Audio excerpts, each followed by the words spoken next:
Magluluto tayo ng low carb brazo de Mercedes version 3. Sa isang cooking pan, maglagay ng egg yolks. Then add all-purpose cream. Maglalagay din tayo ng green dahan pure allulose. Pagkatapos, haluin ng maigi. At on na yung apoy, lulutuin natin ito over low heat. Then add vanilla and lemon juice. Tuloy lang ang pagluluto hanggang sa ma-achieve natin ang thick consistency.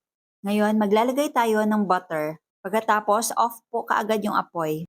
Haluin ng maigi hanggang sa matunaw yung butter. At ngayon, isalin natin sa bowl. Then, let it cool. Cover lang natin ng cling wrap at ilagay sa chiller.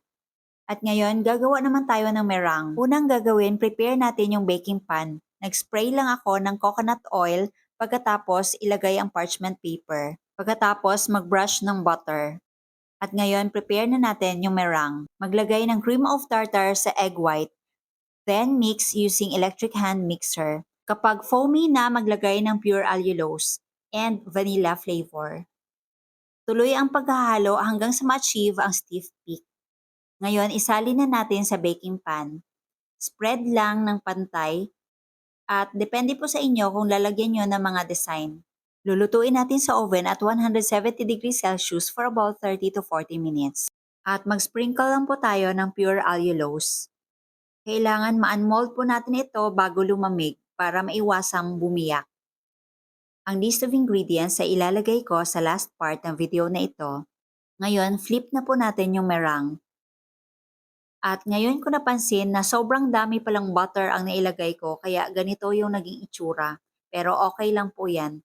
Tapos maglagay na tayo ng filling. If you love this recipe, please like and share and follow me for more low carb recipes and health tips. At ngayon, dahan-dahan i-roll ang meringue. Pagkatapos, ilagay sa chiller for about 1 to 2 hours.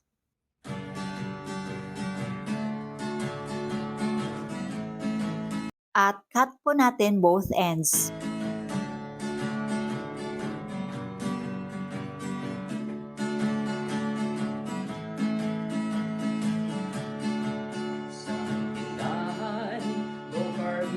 Sa ikumpletong matatagpuan, katulong mo sa pag-ayos. At ito na ang ating low carb brazo de Mercedes. Marami kang pagpipilian sa Jetter's Tindahan.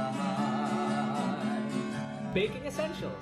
Tikman natin. Nuts and seeds, healthy oils, coconut products, superfoods, herbs and spices, low-carb breads, kakanin, at may sugar-free ulam pa. Literal na melts in your mouth. Tindahan.